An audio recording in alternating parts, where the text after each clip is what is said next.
요즘 이상하게 몸이 자꾸 가렵지 않으세요? 밤에 손발이 근질근질해서 자꾸 깨고 보습제를 바르고 연고를 써도 좀처럼 낫지 않는다면 그건 단순히 건조해서가 아닐 수 있습니다. 몸이 괜히 가려운 일은 없습니다. 피부가 아니라 속에서 내장이 조용히 구조 신호를 보내는 겁니다. 그 신호를 놓치면 늦습니다. 정말로요. 한번 생각해 보세요. 손발이 가렵다는 건 피가 도는 길에서 문제가 생겼다는 뜻입니다. 등이 가렵다는 건 숨쉬는 기관에서 신호가 왔을 수도 있다는 뜻이고요. 이건 단순한 불편함이 아니라 수명을 줄일 수도 있는 경고입니다. 저는 30년간 가려움과 몸속 질환의 관계를 연구해온 정혜준입니다. 그동안 수많은 분들이 그냥 나이 들어서 그런 줄 알았어요 하셨지만 검사 결과 간이 굳어 있거나 신장이 망가진 경우가 정말 많았습니다. 진짜로 많았어요. 제가 30년 동안 만난 분들 중에 가려움 때문에 찾아오신 분들이 1000명이 넘습니다. 그 중에서 단순 피부 문제였던 경우는 절반도 안 됐어요. 나머지는 전부 속에 문제가 있었습니다. 간, 신장, 폐, 심장. 하나씩 검사해보면 반드시 뭔가 나왔어요. 특히 기억에 남는 분이 계십니다. 63세 남성분이었는데 발바닥이 가려워서 밤마다 긁다가 피가 나는 지경까지 갔대요. 그런데 피부과에서는 계속 건조 중이라고만 하더래요. 연고 바르고 보습제 바르고 양말도 바꿔보고 1년을 그렇게 버티셨습니다. 결국 저한테 오셔서 혈액 검사를 했더니 간 수치가 정상의 3배였어요. 이미 지방간을 넘어서 간염으로 진행되고 있었던 겁니다. 그분이 그러시더라고요. 박사님, 발바닥하고 간이 무슨 상관이에요? 그때 제가 설명해 드렸죠. 간이 독소를 못 거르면 그게 피로 돌고 피가 손발 끝까지 가면서 신경을 자극한다고요. 피부과에 가도 나아지지 않고 연고를 발라도 다음 날이면 또 가렵고 그러면서 점점 범위가 넓어지는 느낌 받아보신 적 있으시죠? 그럴 때 대부분은 나이 들어서 그렇지 하고 넘기시는데요. 절대 그렇게 넘기면 안 됩니다. 여러분, 가려움은 단계가 있어요. 처음엔 한 군데만 가렵습니다. 그걸 무시하면 옆으로 번져요. 그것도 무시하면 이제 밤에만 가렵던 게 낮에도 가렵기 시작합니다.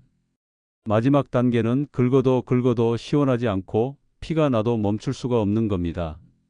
그때가 되면 이미 장기가 심각하게 손상된 상태예요. 여러분의 몸은 거짓말을 하지 않습니다. 지금 그 가려움, 당신의 몸이 보내는 마지막 발악일지도 모릅니다. 끝까지 들어보세요. 이야기의 결말은 생각보다 놀랍습니다. 댓글로 지금 어디가 가려우신지 남겨주세요. 얼마 전 71세 김명자님이 제 연구실에 오셨습니다. 밤마다 발바닥이 불에 댄 것처럼 가렵고 손가락 끝이 따끔거린다며 정말 고생하셨죠. 피부 연고를 바꿔도 세제를 바꿔도 심지어 이불까지 바꿔봤는데도 소용이 없었습니다. 검사해보니 간 수치가 이미 정상의 절반도 안 됐습니다. 박사님, 그냥 나이 탓인 줄 알았어요. 그분의 눈빛이 아직도 잊히지 않습니다. 조금만 더 일찍 오셨더라면 훨씬 쉽게 회복할 수 있었을 텐데요. 이런 사례는 사실 드물지 않습니다. 가려움을 피부 문제로만 생각하다가 속이 병든 걸 너무 늦게 알게 되는 분들이 많아요. 왜냐하면 간이나 신장은 아플 때까지 아프다는 신호를 잘 안 보내거든요. 대신 피부로 신호를 보냅니다. 가려움이라는 이름으로요. 이 이야기를 끝까지 들어야 전체 흐름을 이해할 수 있습니다. 뒤에 나올 3가지 부위별 신호를 모르시면 지금까지의 노력이 의미 없어질 수 있어요. 진짜로요. 마지막에 나올 단 하나의 습관이 모든 걸 바꿀 수 있습니다. 혹시 아직 구독과 좋아요를 누르지 않으셨다면 지금 바로 눌러주세요. 이 채널은 여러분의 건강한 노년을 응원합니다. 오늘 이 영상에서 말씀드릴 내용은 여러분의 건강관리 방식을 완전히 바꿀 수 있는 중요한 지혜입니다. 이 이야기를 끝까지 듣고 실천하셔야만 진정한 변화를 경험할 수 있습니다. 끝까지 보지 않으시면 가장 중요한 실천법을 놓치게 됩니다. 정말이에요. 이제부터 그 이유를 구체적으로 짚어드리겠습니다. 여러분의 작은 습관 교정만으로도 충분히 회복할 수 있는 일이니까요. 그래서 이제는 우리 몸에서 가려움이 정확히 어떤 신호인지 하나씩 짚어보겠습니다. 먼저 손바닥과 발바닥 이야기부터 시작할게요. 밤마다 손발이 유난히 가렵다면 간이 해독 기능을 잃고 있을 가능성이 있습니다. 특히 손바닥 중앙이나 발바닥 전체가 타는 듯한 느낌이 든다면 더욱 주의해야 해요. 국립보건연구원에 따르면 담즙 정체성 간질환을 겪는 분들의 70% 이상이 손발 가려움을 첫 증상으로 경험했다고 합니다. 왜냐하면 간이 제대로 일을 못하면 담즙이 혈액 속으로 역류하거든요. 그러면 피부 신경 말단을 자극하면서 가려움이 생기는 겁니다. 49세 정선호님은 손바닥이 타들듯 가려웠지만 그냥 로션만 발랐습니다. 저한테 오실 때까지 몇 달을 그렇게 버티셨어요. 검사해 보니 간 수치가 급격히 올라가 있었고 이미 간 섬유화가 상당히 진행된 상태였습니다. 조금만 더 늦었으면 돌이킬 수 없는 단계로 갔을 거예요. 가려움이 새벽에 특히 심하다면 혈액 검사와 복부 초음파를 바로 받으세요. 미루지 마시고요. 그리고 술과 커피, 자극적인 음식은 간 독소를 높입니다. 대신 미지근한 물을 자주 마셔서 간의 순환을 도와주세요. 하루에 8잔 정도면 충분합니다. 요즘 손발이 가렵고 밤마다 더 심해지지 않으신가요? 그렇다면 절대 그냥 넘기지 마세요. 간은 침묵의 장기라고 하잖아요. 아플 때까지 신호를 잘 안 보내는데 가려움은 그나마 보내는 신호 중 하나입니다. 이제 두 번째 부위로 넘어가 볼게요. 등 상부, 특히 날개뼈 사이나 어깨 윗부분의 가려움은 흉추 신경과 연결된 폐나 심장의 기능 저하일 수 있습니다. 많은 분들이 이 부위를 그냥 뻐근하거나 뭔가 벌레가 기어다니는 느낌이라고 표현하세요. 일본 도쿄 의과연구소 조사에 따르면 원인 불명 등 가려움을 호소하는 분들의 20% 이상이 폐나 심장 질환을 동반하고 있었다고 합니다. 이유는 간단해요. 등 상부는 가슴 속 장기들과 신경으로 연결돼 있거든요. 그래서 폐나 심장에 문제가 생기면 등으로 신호가 오는 겁니다.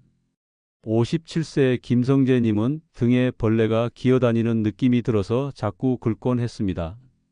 처음엔 그냥 땀띠인 줄 알았대요.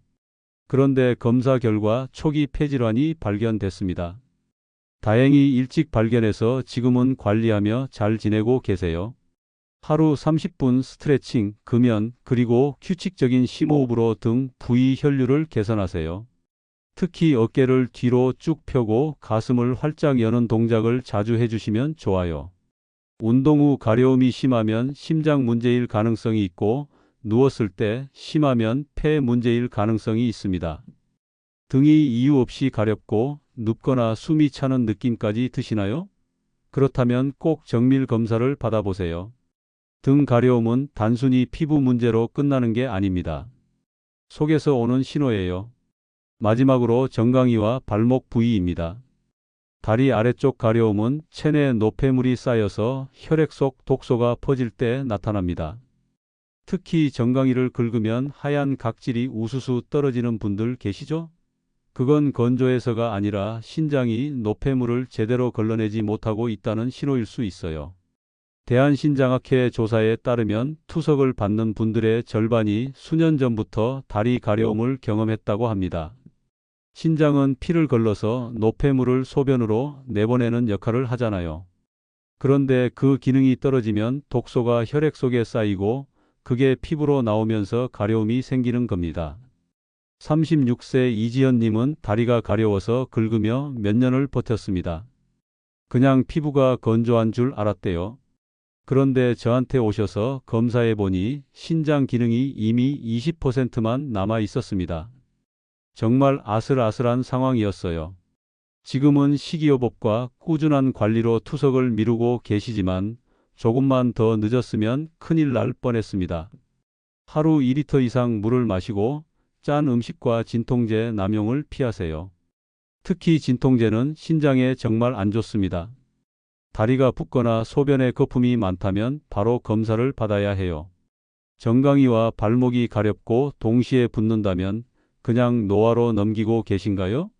절대 안 됩니다.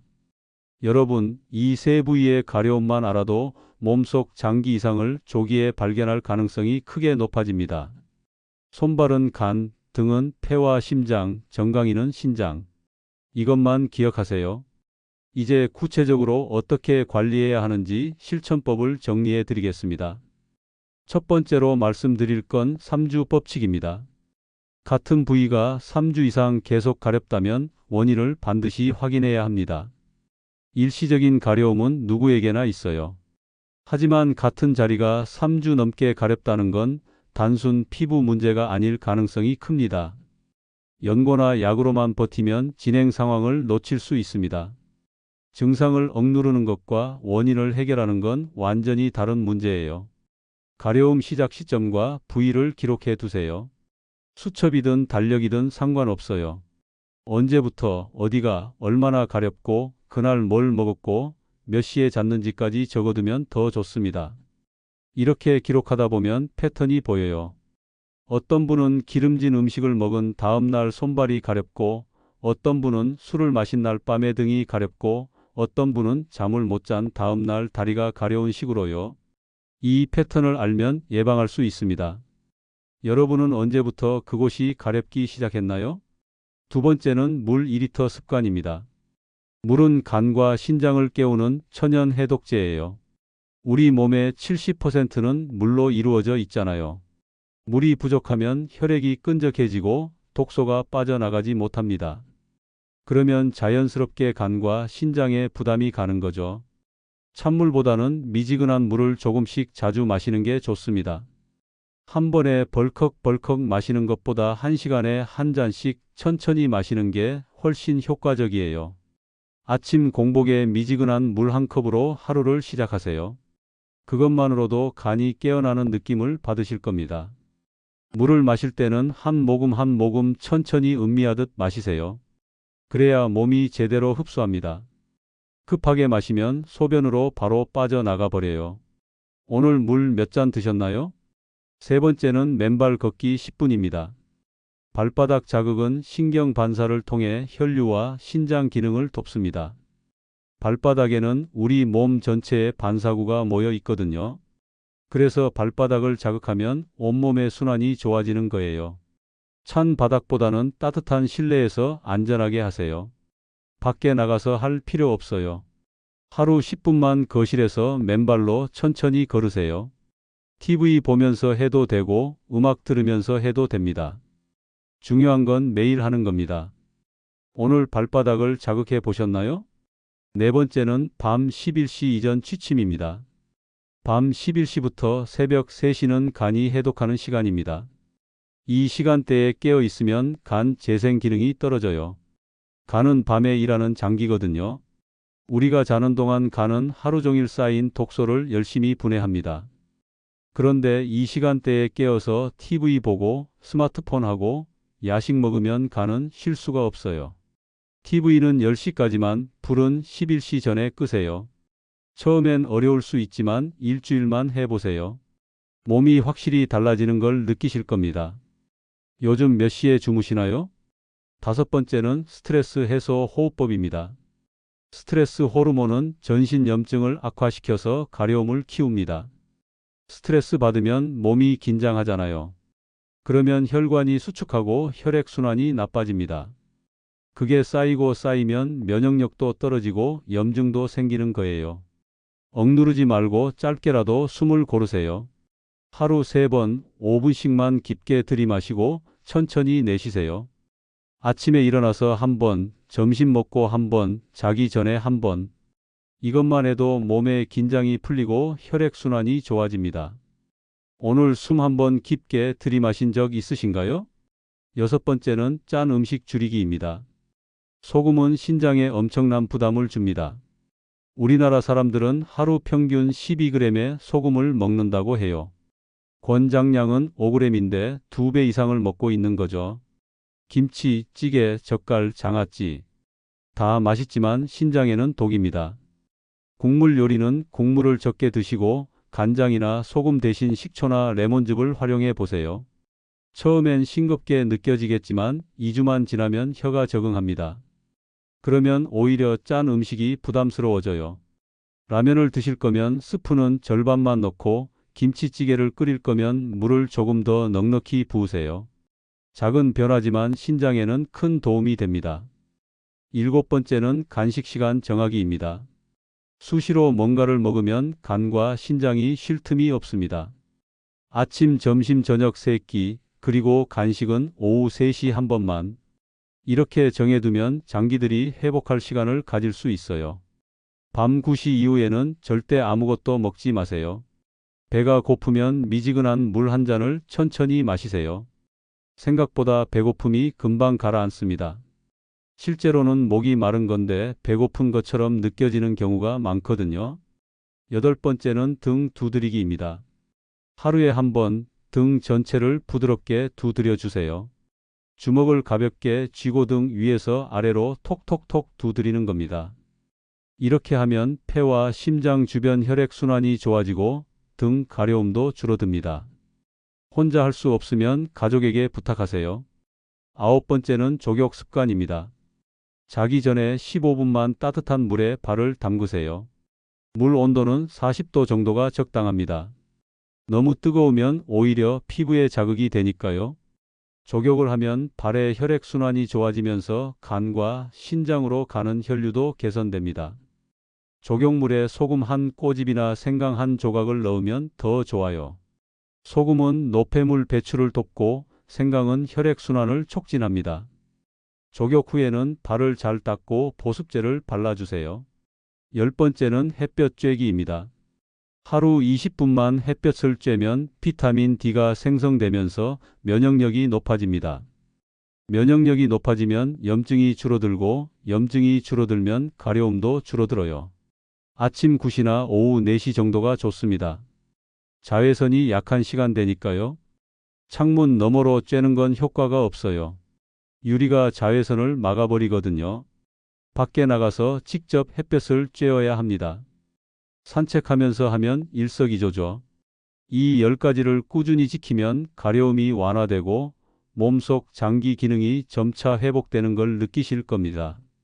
하나씩 천천히 시작하세요. 한꺼번에 다 하려고 하면 오히려 부담돼서 포기하게 됩니다. 오늘은 물 마시기, 내일은 일찍 자기, 이런 식으로 하나씩 늘려가세요. 이제 마무리로 정리해 보겠습니다. 오늘 말씀드린 핵심 아주 간단합니다. 피부가 가렵다고 다 같은 가려움이 아닙니다.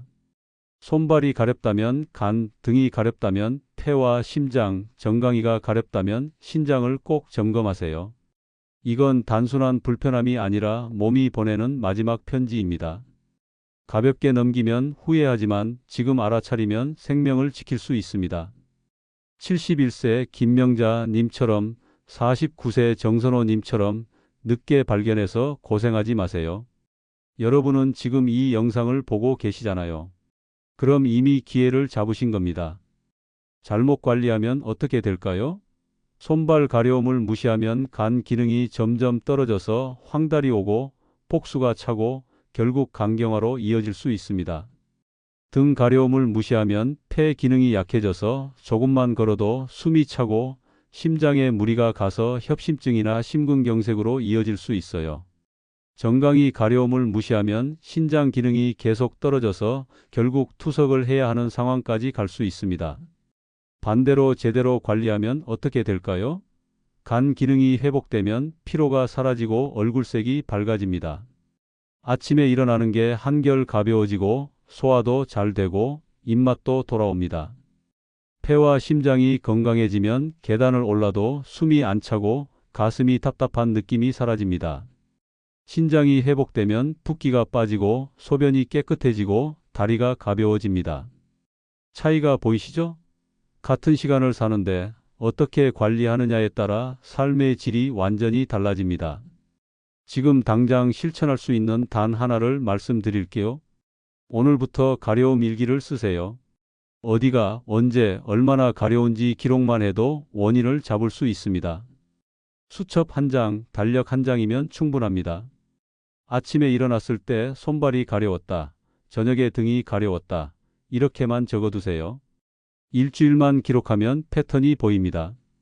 그 패턴을 가지고 전문가를 찾아가면 훨씬 빠르게 원인을 찾을 수 있어요.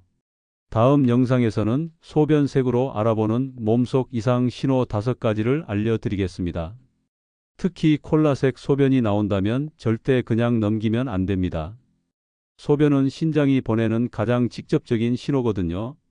색깔, 냄새, 거품, 횟수까지 모든 게 의미가 있습니다. 가려움은 불편함이 아니라 몸이 보내는 마지막 신호입니다. 그 신호를 무시하지 마세요. 읽고 이해하고 행동하세요. 그러면 여러분의 몸은 반드시 답해줍니다. 건강은 거창한 게 아니에요. 작은 신호를 놓치지 않는 것, 그게 전부입니다. 오늘 내용이 도움이 되셨다면 구독과 좋아요 부탁드립니다. 그리고 비슷한 경험 있으셨다면 댓글로 남겨주세요. 여러분의 한 줄이 누군가의 생명을 살릴 수도 있습니다. 정말이에요. 끝까지 들어주셔서 감사합니다. 건강하세요.